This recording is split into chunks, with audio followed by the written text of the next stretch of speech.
Exercise a high degree of caution when traveling to Cuba. That's the latest from the government of Canada following a recently upgraded travel advisory for this Caribbean nation. So, what do you do if you have a trip planned in the coming weeks or months? And what does this warning really mean? We'll be covering all that and more in today's video, with the goal of better preparing yourself before you hop on an airplane. On January 15th, 2026, the Government of Canada updated their travel advisory for citizens traveling to Cuba to exercise a high degree of caution in the resort areas. As a popular winter getaway destination, this advisory is due to shortages of basic necessities, including food, water, medicine, electricity, and fuel, which can impact popular resort communities like Cayo Coco, Veradero, and more. Power outages are nothing new in Cuba, with unexpected nationwide power outages occurring that can last a long time. There are also regularly scheduled power cuts in the country designed to reduce pressure on their electrical network. With that in mind, most resorts do have a backup power supply with generators on site to create the optimal guest experience. During our last stay in Cuba, the power did die across the resort for a little bit. It happened the first time shortly after we checked into our rooms, only for the power to kick back in via generator less than 5 minutes later. However, due to recent world events and something that was highlighted in the new travel advisory from Canada, fuel shortages, this is one of their key warning areas. Because if there's a fuel shortage, it's going to be more challenging for the resorts to keep their generators filled with fuel. If you still plan to travel, be prepared for power outages that could last longer. Keeping your phones charged and bringing along some portable charger banks would be a good idea, especially if you do experience an extended period of blackout.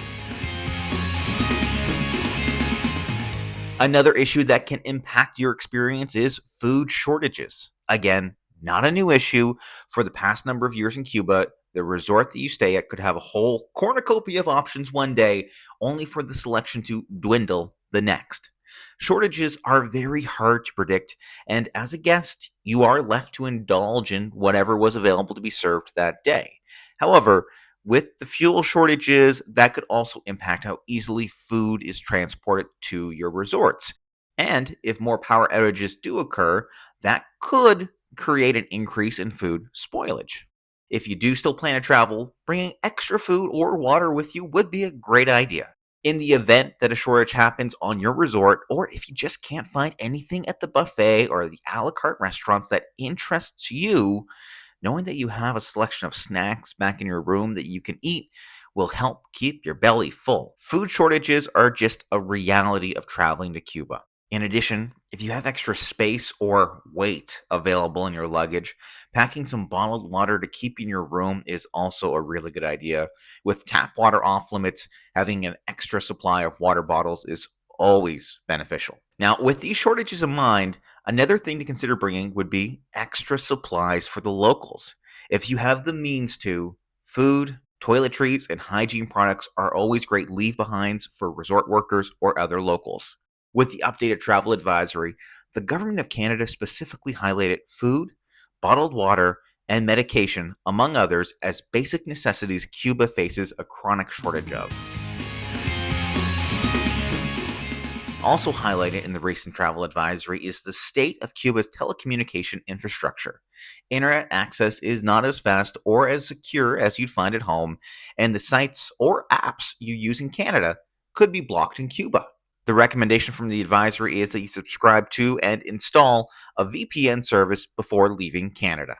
Other topics highlighted in the travel advisory include fraud, scams, and crime, amongst other, but it is worth noting that they identify violent crime as not frequent but may occur.